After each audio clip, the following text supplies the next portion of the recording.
ಎಲ್ಲರಿಗೂ ನಮಸ್ಕಾರ. ಇವತ್ತಿನ ವ್ಲಾಗಲ್ಲಿ ನಾನು ಹಿಂದಿನ ವ್ಲಾಗಲ್ಲಿ ಹೇಳಿದ ಹಾಗೆ ನೆಕ್ಸ್ಟ್ ವೀಡಿಯೋ ನೋಡಿ ಅಂತ ಹೇಳಿದ್ದೆ. ಅದನ್ನು ಈಗ ವಿಡಿಯೋ ಹಾಕ್ತಾಯಿದ್ದೀನಿ ನಾನು. ಇಲ್ಲಿ ಇದೊಂದು ಬಿಲ್ಲಾಡಿ ಗ್ರಾಮದ ಒಂದು ಬಿಲ್ಲಾಡಿ ಗ್ರಾಮದಲ್ಲಿರುವಂಥ ಒಂದು ಭವ್ಯವಾದ ಒಂದು ಮನೆ, ಜಮೀನ್ದಾರಿಕೆಯಲ್ಲಿ ಇದ್ದಂಥ ಒಂದು ಮನೆ. ಇದೊಂದು ತುಂಬ ಈ ಊರಿಗೆ ಒಂದು ಹೆಸರಾಂತವಾಗಿರುವಂಥ ಒಂದು ಮನೆ, ಬಿಲ್ಲಾಡಿ ದೊಡ್ಡ ಮನೆ ಅಂತ ಹೇಳಿಬಿಟ್ಟು. ಇದರ ಬಗ್ಗೆ ನಾನು ಈ ಕಂಬಳದ ವಿಡಿಯೋ ಮಾಡಿದ್ದೆ. ಇಲ್ಲಿ ವರ್ಷಂಪ್ರತಿ ಕಂಬಳ ನಡೆಯುತ್ತೆ, ಆ ಕಂಬಳದ ವಿಡಿಯೋನ ಹಾಕಿದ್ದೀನಿ. ಇದೊಂದು ಕೊಡೆ, ಇಲ್ಲಿ ಅದಕ್ಕೆ ಒಂದು ಪ್ರಾಮುಖ್ಯತೆ ಇದೆ ಆ ಕೊಡೆಗೆ. ಅಂದರೆ ಬಳಸುವಂಥದ್ದು ಅಂದರೆ ದೈವ ಕಾರ್ಯಗಳಲ್ಲೆಲ್ಲ ಬಳಸುವಂಥದ್ದು. ಹಾಗೆ ಮನೆ ಇದ್ದರೆ, ಇಂಥ ಮನೆಗಳಿದ್ದರೆ, ಯಾವುದೇ ಮನೆ ನೋಡಿ ಇಂಥ ಮನೆಗಳ ಎದುರುಗಡೆ ಗದ್ದೆ ಇರ್ತದೆ. ಅಂದರೆ ಮನೆ ಎದುರುಗಡೆ ಅವರು ಗದ್ದೆಯನ್ನು ಮಾಡ್ಕೊಂಡಿರ್ತಾರೆ. ಹಾಗೆ ಗದ್ದೆ ಇದ್ದೇ ಇರುತ್ತೆ. ಯಾವ ಮನೆ ಬೇಕಾದರೂ ಇಂಥ ಮನೆಗಳಲ್ಲಿ, ಹೆಬ್ಬಾಗಿಲಿನ ಮನೆಯಲ್ಲಿ ಇರುವಂತಹದ್ದು ಭವ್ಯವಾದ ಒಂದು ದೊಡ್ಡದಾದ ಒಂದು ಗದ್ದೆ ಇದ್ದೇ ಇರುತ್ತೆ. ನೋಡಿ, ಇದೊಂದು ದೇವಸ್ಥಾನದ ಹಾಗೆ ಕಾಣಿಸುತ್ತೆ ನಮಗೆ ಒಳಗಡೆ ಹೋಗುವಾಗ. ಈ ಒಂದು ಕಂಬಗಳು ಉಡುಪಿ ದೇವಸ್ಥಾನದಲ್ಲೆಲ್ಲ ನೋಡಿ, ಮಠದಲ್ಲಿ ಇರುವಂಥದ್ದು ಈ ಥರ ಕಂಬಗಳೆಲ್ಲ ಇರುತ್ತೆ ನೋಡಿ. ಹಾಗೆ ಈ ಮನೆತನದ ಮನೆಗಳಲ್ಲೂ ಸಹ ಇರುವಂಥದ್ದು ಈ ಥರದ ಮನೆಗಳು. ಈ ಮೆಟ್ಲು ಏನಾಗಿತ್ತಂದರೆ, ಇಲ್ಲಿ ಈಗ ಈ ನೆಲ ಆಗಿರುವಂಥದ್ದು, ಇದಕ್ಕಿಂತ ಹಿಂದೆ ಕಟ್ಟಿರುವಂಥ ಟೈಮಲ್ಲಿ ಕಟ್ಟಿರುವ ಒಂದು ರಿಯಲ್ ಏನಂತ ಹೇಳಿದರೆ, ಮರದ ಹಲಗೆಯಿಂದ ಆವೃತವಾಗಿರುವಂಥದ್ದು. ನೆಲ ಎಲ್ಲ ಮರದ ಹಲಗೆಯಿಂದ, ನೆಲದ ಮೇಲೆ ಮರದ ಹಲಗೆಯಿಂದ ಮಾಡಿರುವಂಥದ್ದು. ಹಾಗೆ ಇಲ್ಲಿ ನೋಡಿ ಮೇಲ್ಛಾವಣಿ ಹೇಗಿದೆ ಅಂತ ಹೇಳಿದರೆ, ಇದನ್ನೆಲ್ಲ ಇವಾಗ ಕಟ್ಟಬೇಕಂದ್ರೆ ಕೋಟಿಗಟ್ಟಲೆ ಲಕ್ಷಗಟ್ಟಲೆ ಬೇಕು. ಆ ಥರದ ಆ ಮರದ ಇವತ್ತು ನಮಗೆ ಆ ಥರ ಸಿಗೋದೇ ಇಲ್ಲ, ಮಾಡಲಿಕ್ಕಾಗೋದಿಲ್ಲ. ಈ ಅಡುಗೆ ಮನೆಯು ಸಹ ಸ್ವಲ್ಪ ಚೇಂಜಸ್ ಮಾಡಿದ್ದಾರೆ. ಅಂದರೆ ಅಲ್ಲಿಂದ ಈ ಮನೆ ಎಂಡ್ವರೆಗೂ ಇರುವಂಥದ್ದು ಒಂದು ಭವ್ಯವಾದ ದೊಡ್ಡದಾದಂಥ ಒಂದು ಅಡುಗೆ ಮನೆ ಇದೆ. ಆದರೆ ಇದನ್ನೀಗ ಚೇಂಜಸ್ ಮಾಡ್ಕೊಂಡಿದ್ದಾರೆ. ಈಗಿನ ಒಂದು ಅಡುಗೆ ಮನೆ ರೀತಿಯಲ್ಲಿ ಚಿಕ್ಕದಾಗಿ ಮಾಡ್ಕೊಂಡಿದ್ದಾರೆ. ಹಾಗೆ ನಾನು ಸಡನ್ನಾಗಿ ಹೋಗಿರೋದ್ರಿಂದ ನನಗೂ ಟೈಮ್ ಅಂದರೆ ಹೋದಾಗ ವೀಡಿಯೋ ಮಾಡ್ಕೊಳ್ಬೇಕಾಗತ್ತೆ. ಅವರಿಗೂ ನಾನು ಫೋನ್ ಮಾಡಿ ಹೇಳಿರಲಿಲ್ಲ. ಹಾಗಾಗಿ ಸ್ವಲ್ಪ ಅಡುಗೆ ಮಾಡ್ತಾ ಇರೋದ್ರಿಂದ, ಅವ್ರು ಕೆಲಸ ಮಾಡ್ತಾ ಇರೋದ್ರಿಂದ ಹಾಗೆ ಕಾಣಿಸ್ತಾ ಇದೆ ಅಷ್ಟೇ. ಹೀಗೆ ನೋಡಿ, ಕಂಬಗಳು, ಒಂದೊಂದು ಕಂಬಗಳು ಹೇಗಿದೆ ಅಂತ ಹೇಳಿದ್ರೆ ಎಷ್ಟು ಚೆಂದ ಕಾಣಿಸ್ತಾ ಇದೆ. ಅಂದರೆ ಒಂದು ದೇವಾಲಯದ ಹಾಗೆ ಕಾಣಿಸ್ತದೆ ನಮಗೆ ಇಲ್ಲಿ. ಇದೊಂದು ಭವ್ಯವಾದ ಒಂದು ದೇವಾಲಯದ ಒಳಗಡೆ ಹೋದಾಗ ಆಗುತ್ತೆ. ಇದೊಂದು ಭವ್ಯವಾದ ಒಂದು ಹಿಂದಿನ ನೂರಾರು ವರ್ಷಗಳ ಹಿಂದಿನ ಒಂದು ಪರಂಪರೆಯ ಈ ಜಮೀನ್ದಾರಿಕೆಯಲ್ಲಿರುವಂಥ ಒಂದು ಮನೆ ಇದು. ಅಂದರೆ ಈ ಒಂದು ಗ್ರಾಮಕ್ಕೆ ಸಾಧಾರಣ 1-2 ಮನೆತನದ ಮನೆಗಳು ಇರುವಂಥದ್ದು, ನಂತರ ಕವಲುಗಳಾಗಿ ಹೊರಗಡೆ ಬರುವಂಥದ್ದು. ಆದರೆ ಈ ಮನೆಗಳು ಮಾತ್ರ ಆ ಊರಿಗೆ 1-2 ಇಂಥ ಮನೆಗಳು ನಮಗೆ ಸಿಗುವಂಥದ್ದು ಒಂದು ಗ್ರಾಮದಲ್ಲಿ. ಇನ್ನೊಂದು ಗ್ರಾಮದಲ್ಲಿ ಹೋದಾಗ ಅಲ್ಲೂ ಸಹ ಅದೇ ಥರದ ಆ ಗ್ರಾಮಕ್ಕೆ ಒಬ್ಬ ಜಮೀನ್ದಾರಿಕೆ ಒಂದು ಮನೆತನದ ಮನೆ ಅಂತ ಇರುತ್ತೆ. ಇಲ್ಲಿ ಈಗ ಹೊರಗಡೆ ಬಂದಾಗ ನೋಡಿ, ಇಲ್ಲೆಲ್ಲ ಇದ್ದಿದ್ದು ಈ ಮನೆಯೇ ಇದ್ದಿರುವಂಥದ್ದು. ಇದು ಕೊಟ್ಟಿಗೆ, ಹಸುವಿನ ಕೊಟ್ಟಿಗೆ, ದನದ ಕೊಟ್ಟಿಗೆ. ಅದು ಅಷ್ಟೊಂದು ದೊಡ್ಡದಾದ ಒಂದು ಹಸುವಿನ ಕೊಟ್ಟಿಗೆ ಇತ್ತು. ಇನ್ನೂ ಕೆಲವು ಅಳೆದಿರ್ಬೋದು ಅವರು. ಎಲ್ಲ ಮಾಡ್ಕೊಂಡು ಹೋಗೋದು ತುಂಬ ಕಷ್ಟ, ಮೇಂಟೈನ್ ಮಾಡ್ಕೊಂಡು ಹೋಗೋಂಥದ್ದು.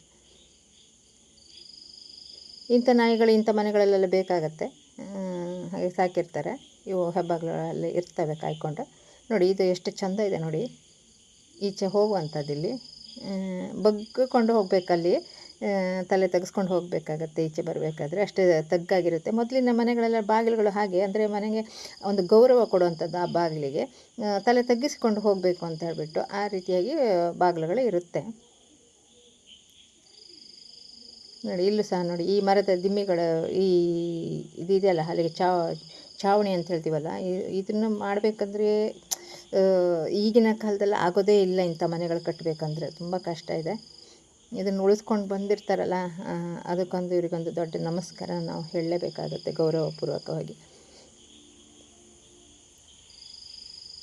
ನೋಡಿ, ಅದು ಆ ಕಡೆ ಒಂದಿದೆ, ಈ ಕಡೆ ಒಂದಿದೆ. ಹೆಬ್ಬಾಗಿಲಿನ ಬಳಿ ಎಡ ಭಾಗದಲ್ಲೊಂದು, ಬಲಭಾಗದಲ್ಲೊಂದು ಇದ್ದು, ಮಧ್ಯದಲ್ಲಿ ಮನೆಯ ಒಳಗಡೆ ಹೋಗುವಂಥ ಒಂದು ದ್ವಾರ ಬಾಗಿಲು, ಭವ್ಯವಾದ ದೊಡ್ಡದಾದ ಒಂದು ದ್ವಾರ ಬಾಗಿಲದು.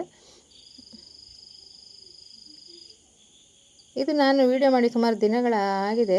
ಅಂದರೆ ಬೇಸಿಗೆ ಕಾಲದಲ್ಲಿ ಮಾಡಿರುವಂಥ ಒಂದು ವಿಡಿಯೋ ಇದು. ತುಂಬ ಸೆಕೆ ಇತ್ತು.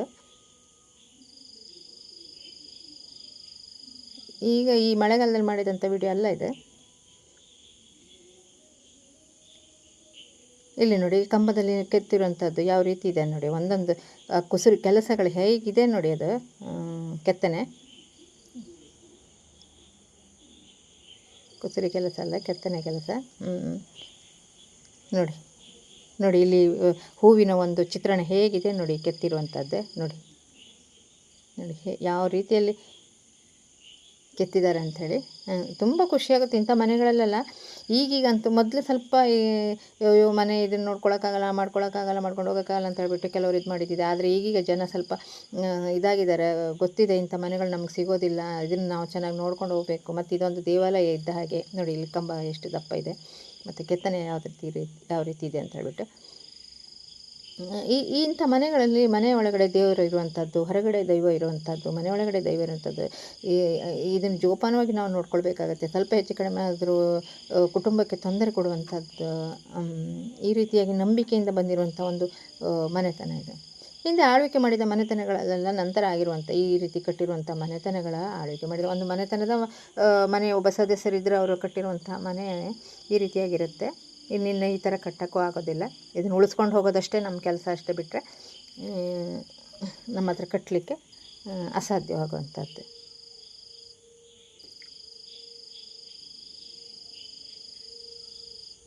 ಇದು ಓಲೆ ಕೊಡೆ ಅಂತ ಹೇಳ್ತಾರೆ, ಅಲ್ಲಿ ಕಾಣಿಸ್ತದೆ ನೋಡಿ ನನ್ನ ತಲೆ ಮೇಲೆ, ಅಲ್ಲಿ ಅದು ಓಲೆ ಕೊಡೆ ಅಂತ ಹೇಳ್ತಾರೆ ಅದನ್ನು. ಈಗೀಗ ಕಡಿಮೆ, ಮೊದಲೆಲ್ಲಂತೂ ಇರ್ತಾ ಇತ್ತು. ಇವಾಗೆಲ್ಲ ಸಿಗೋದು ಕಷ್ಟ. ಏನಾದ್ರು ಮಾಡಿಸ್ಬೇಕು ಯಾರಾದರೂ ಗೊತ್ತಿರೋರ ಹತ್ರ. ಇನ್ನು ಮುಂದಿನ ಪೀಳಿಗೆಯವರಿಗೆ ಅದನ್ನು ಮಾಡಲಿಕ್ಕೂ ಗೊತ್ತಿರುತ್ತೋ ಇಲ್ವೋ ಗೊತ್ತಿಲ್ಲ, ಹಾಗೆ ಆಗಿದೆ. ಇಲ್ಲೊಂದು ಪುಟ್ಟ ಕಪಾಟೆ, ಹೆಬ್ಬಾಗಿಲಲ್ಲೇ ಇರುವಂಥದ್ದು ಇದೊಂದು ಪುಟ್ಟ ಕಪಾಟೆ. ಹಿಂದಿನವರೆಲ್ಲರೂ ಮನೆ ಯಜಮಾನರು ಇದರಲ್ಲೇನಾದರೂ ಅವರಿಗೆ ಬೇಕಾಗುವಂಥ ಒಂದು ವಸ್ತುಗಳನ್ನು ಇಡ್ತಾಯಿದ್ರು ಅನಿಸುತ್ತೆ. ಎಷ್ಟು ಚೆಂದ ನೋಡಿ ಈ ಹೆಬ್ಬಾಗಿಲು, ಒಳ ಹೆಬ್ಬಾಗಿಲು. ಇಂಥ ಮನೆಗಳಲ್ಲಿ 2 ಹೆಬ್ಬಾಗಿಲು ಇರ್ತದೆ, ಒಳ ಹೆಬ್ಬಾಗಿಲು, ಹೊರ ಹೆಬ್ಬಾಗಿಲು ಅಂತ ಹೇಳ್ಬಿಟ್ಟು. ಇದನ್ನು ಹೊರ ಹೆಬ್ಬಾಗಿಲು ಅಂತ ಹೇಳ್ತಾರೆ. ಅಲ್ಲಿ ಮುಂದೆ ಈ ದ್ವಾರ ಬಾಗಿಲು ದಾಟಿದ ಮೇಲೆ ಸಿಗುವಂಥದ್ದು ಒಳ ಹೆಬ್ಬಾಗಿಲು ಅಂತ. ಇಲ್ಲಿ ಇದ್ದಿದ್ದು ಈ ಮನೆ ಇರೋದೇ ಅದೆಷ್ಟೋ ಒಂದು ತುಂಬ 1 ಎಕರೆ ಮೇಲೆ ಇದ್ದಂಥ ಈ ಒಂದು ಮನೆ, ಇದು ಹೆಬ್ಬಾಗಿಲಿನ ಭಾಗ ಮಾತ್ರ ಇವರಿಗೆ ಸಿಕ್ಕಿರುವಂಥದ್ದು, ಉಳಿದ ಕಡೆ ಎಲ್ಲ ಅಳಿದು ಹೋಗಿರುವಂಥದ್ದು. ಅಂದರೆ ಅಷ್ಟು ದೊಡ್ಡ ಮನೆ ಅನ್ನೋದು ಅರಮನೆಗೆ ಹಾಗೆ ಇದ್ದಂಥ ಒಂದು ಮನೆ. ಕೊನೆಯಲ್ಲಿ ಈಗ ಉಳಿದಿರುವಂಥ ಹೆಬ್ಬಾಗಿಲಿನ ಪಾರ್ಟ್ಸ್ ಮಾತ್ರ ಇದೆ, ಆ ಕಡೆ ಮಾತ್ರ ಭಾಗ ಉಳಿದಿರುವಂಥದ್ದು.